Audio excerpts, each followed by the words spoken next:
دنیا میں جتنے بھی مذہب موجود ہیں، اگر ان سب کو گہرائی کے اندر پڑھیں اور سمجھیں تو ہمیں پتہ چلے گا کہ ان سب کے اندر ایک ہی خدا کا تصور موجود ہے، جبکہ کچھ مذہب کے مطابق انسانوں کی پیدائش اور ان کی موت کا ذمہ دار خدا جیسی کوئی طاقت نہیں، بلکہ یہ ایک نیچرل پروسیس ہے اور انسان مرنے کے بعد بار بار پیدا ہو کر ایک چکر کو مکمل کرتا ہے اور پھر مکمل طور پر دنیا سے فنا ہو جاتا ہے، جیسا کہ آج کے ہندو مانتے ہیں، مگر یہ ان کی مذہبی کتابوں کے اندر کہیں پر نہیں موجود۔ اس کے علاوہ دنیا کے بڑے مذاہب کے اندر شرک کا تصور بھی موجود ہے، یعنی خدا موجود تو ہے لیکن اس کی مگر کوئی اولاد یا بیٹا یا بیٹی بھی موجود ہے اور خدا انسانی شکل کے اندر زمین پر بھی آتے ہیں۔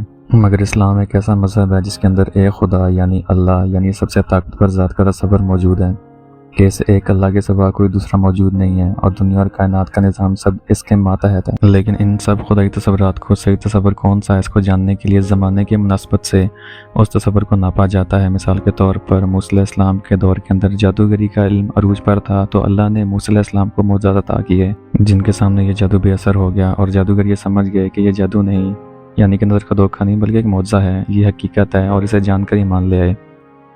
عیسیٰ علیہ السلام کے دور کے اندر معجزات کا وقت تھا اور اللہ نے انہیں ایسے معجزات عطا کیے جو کہ آج تک کسی پیغمبر کو نہیں ملے۔ مثال کے طور پر مردوں کو زندہ کرنا، مٹی کے پرندے بنا کر انہیں پھونک مار کر زندہ کر دینا، بیماروں کو شفا دے دینا وغیرہ وغیرہ۔ پھر عرب کے دور کے اندر کیونکہ زبان اور شاعری کا عروج تھا تو انہیں اپنی زبان پر بہت زیادہ غرور تھا، تو مگر جب قرآن نازل ہوا تو بڑے بڑے شاعروں نے اپنے کلام پھاڑ دیے کہ ایسا کلام تو نہ ہم نے کبھی سنا اور نہ کبھی دوبارہ سنیں گے۔ اسی طرح سے آج کا دور کیونکہ سائنسی دور ہے اور آج کے دور کے اندر ہمیں کسی مذہب کی حقانیت اور سچائی کو ثابت کرنا پڑے تو اسی لیول پر جا کر ثابت کرنا پڑے گا، حالانکہ قرآن سائنس یعنی کہ نشانیوں کی کتاب ہے، سائنس کی کتاب نہیں، لیکن پھر بھی اس کے اندر ایسے سائنسی حقائق موجود ہیں جو آج سے 1400 سال پہلے کسی کے لیے تصور کرنا بھی ناممکن تھا، مگر اس کتاب کا اتارنے والا اللہ سب کچھ جانتا ہے۔ سب سے بڑا سوال جو لوگ سائنسی طور پر جاننا چاہتے ہیں وہ یہ ہے کہ جس اللہ نے اتنی بڑی کائنات کو بنایا وہ کہاں پر ہے، وہ اللہ کون ہے؟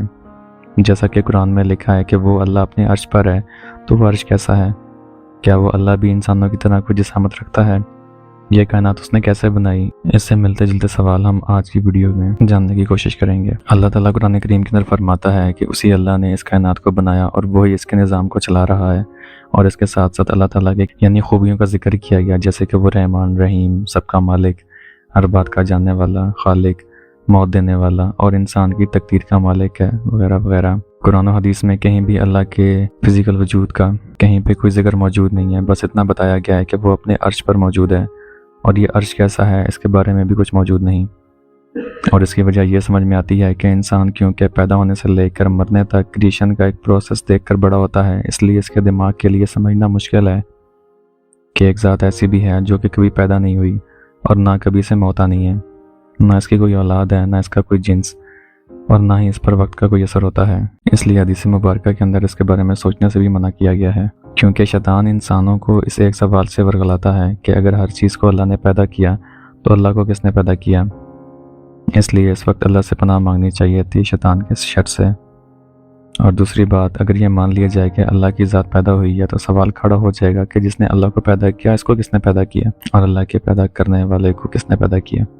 اور یہ سلسلہ کبھی رکے گا ہی نہیں تب تک جب تک ہم اس بات کو تسلیم نہ کر لیں کہ ایک ذات ایسی بھی ہے جس کو نہ کبھی کسی نے پیدا کیا اور نہ اس کو موت آنی ہے، اور یہی تو اسلام میں اللہ کا تصور ہے۔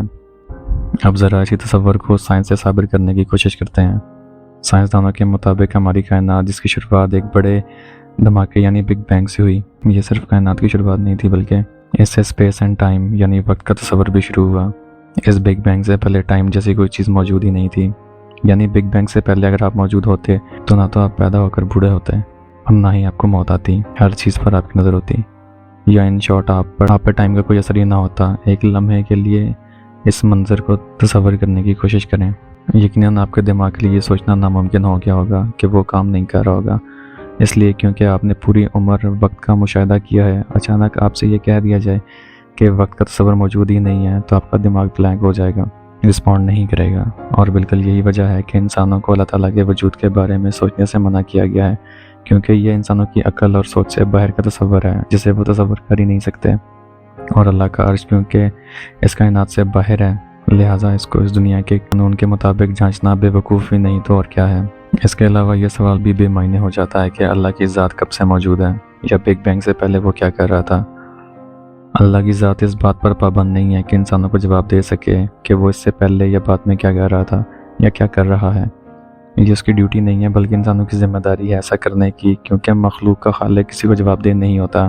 پھر انسان مخلوق ہو کر اللہ سے یہ سوال کر رہا ہے تو اپنی حدود کو پھلانگ رہا ہوتا ہے۔ مثال کے طور پر کوئی پہلے اسکیل کا بندہ 22ویں اسکیل کے افسر کو سوال نہیں کر سکتا کہ مجھے رپورٹ دو کہ تم دن بھر کیا کرتے ہو یا کیا کرتے رہے۔ یہ اس کی حیثیت سے بڑا سوال ہے۔ اور وہ اللہ کی ذات کیونکہ دنیا و کائنات کی سب سے اعلیٰ ذات ہے، جس جیسی کوئی اور ذات دنیا و کائنات میں موجود نہیں ہے، تو کون ہے جو اسے سوال کر سکے؟ جیسا کہ تھور لو اینڈ تھنڈر فلم کے اندر دکھا کر لوگوں کو گمراہ کیا گیا ہے کہ یہاں پر خدا کے متعلق وہ تمام تصورات موجود ہیں جنہیں ہم نے اب تک انسانوں اور اللہ کے وجود سے متعلق فرق کے طور پر ڈسکس کیا، یعنی ان خداؤں کا انسانی جسم بھی ہے، ان میں جنڈر بھی ہے، وہ پیدا ہو کر بوڑھے بھی ہوتے ہیں، مرتے بھی ہیں، اور مخلوق کی طرح ہر دنیاوی چیز کا اثر ان کے جسم پر انسانوں کی طرح ہوتا ہے۔ آج اگر کوئی سائنس سے یہ سوال کیا جائے کہ اس بگ بینگ سے پہلے کیا تھا تو جانتے ہیں ان کا جواب کیا ہوتا ہے؟ We have no idea، ہمیں کچھ نہیں پتا۔ It's not just an explosion of material into an empty universe that was sitting there waiting to be filled. It was the explosion of space and time into existence. The question is one of the most popular questions, what happened before the Big Bang? And of course the short answer is we don't know and we might never know. What's before the Big Bang, what's before there is time, is really a meaningless question. And likewise, to ask where the Big Bang occurred is meaningless because there was no space. اس کے علاوہ دوسرا سب سے بڑا challenging سوال یہ تھا کہ جب اسپیس موجود نہیں تھا تو اتنا بڑا دھماکہ کیسے ہوا جس کے اندر اتنی زیادہ انرجی تھی جو آج تک اس یونیورس کو پھیلا رہی ہے؟ اس کا بھی کوئی جواب ان کے پاس نہیں ہے۔ اس دور کے سب سے بڑے سائنٹسٹ اسٹیفن ہاکنگ سے جب یہ سوال پوچھا گیا تو ان کا جواب تھا کہ یہ سوال بالکل بے معنی ہے، بگ بینگ سے پہلے کچھ بھی نہیں تھا۔ Was around before the Big Bang. Nothing was around before the Big Bang. There is nothing south of the South Pole, so there was nothing around before the Big Bang. یہ دنیا کے سب سے ذہین دماغ ہیں اور ان کی باتیں ہیں کہ بگ بینگ سے پہلے کیا تھا ہمیں کبھی معلوم نہیں ہو سکتا، کیونکہ ہم سوچ بھی نہیں سکتے۔ اس بات کا ثبوت ہے کہ انسانی دماغ اس کا تصور بھی نہیں کر سکتا، نہ امیجن کر سکتا ہے، یہ اس کی لمٹ سے باہر ہے۔ اس لیے قرآن کریم کے اندر اللہ تعالیٰ نے آسان ترین الفاظ کے اندر ان تمام سوالوں کے جواب اس طرح سے دیے ہیں کہ اس کی مثال جیسی کوئی چیز بھی دنیا و کائنات کے اندر موجود نہیں، یعنی لاجیکلی طور پر جس ذات کی ہم مثال ہی نہ دے سکیں، اس کا چہرہ بالکل ایسا ہے، اس کی جسامت ایسی ہے، وغیرہ وغیرہ۔ تو جس ذات کی مثال کی کوئی چیز ہی دنیا و کائنات میں موجود ہی نہ ہو تو اس کے بارے میں سوچنا بھلا کیسے ممکن ہے؟ بس اتنا بتایا گیا ہے کہ اس کی مثال ایک نور کے جیسی ہے جو کہ کسی قندیل یعنی کہ چراغ کے اندر روشنی پھیلا رہا ہے۔ اللہ کا کوئی جنڈر نہیں ہے، جنڈر کا تصور اس نے اپنی تخلیق کے اندر رکھا ہے، مرد اور عورت کی صورت میں یا جنات میں۔ فرشتوں کے اندر بھی کوئی جنڈر نہیں ہوتا۔ انسان کیونکہ بچپن سے یہ سب کچھ دیکھ کر بڑا ہوا ہے، اس لیے اپنی عقل کے مطابق ان انسانی خصوصیات کو اللہ پر اپلائی کر کے جہالت اور کم علمی کا ثبوت دیتا ہے۔ ہمیں سوچ سے باہر آنا پڑے گا ورنہ ساری زندگی آپ اپنی اسی کشمکش میں گزار دیں گے مگر دماغی سکون نہیں ملے گا۔ ایک انتہائی اہم سوال جو کہ اکثر لوگ مجھ سے کرتے ہیں کہ قرآن کریم کے اندر کئی جگہ پر اللہ کے لیے مسکنن یعنی مردانہ صفت کا استعمال کیا گیا ہے۔ مثال کے طور پر اللہ جانتا ہے نہ کہ جانتی ہے، وہ تمہیں جنت اور جہنم عطا کرے گا۔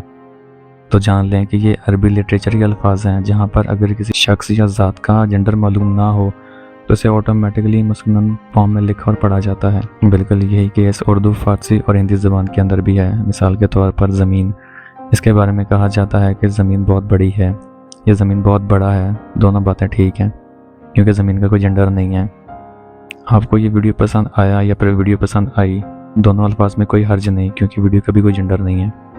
دنیا کے جتنے بھی بڑے مذاہب کو ڈیٹیل میں پڑھ کر آپ ان کا انالائسس کریں تو آپ اس حقیقت پہ پہنچیں گے کہ اسلام سے زیادہ لاجیکلی دماغ کو اٹیک کرنے والا اور دماغ کو سکون دینے والا اللہ کا تصور کسی اور مذہب کے اندر اس طرح سے موجود ہی نہیں ہے جیسا کہ اسلام میں ہے، اور یہی اس کی سچائی کا سب سے بڑا ثبوت ہے۔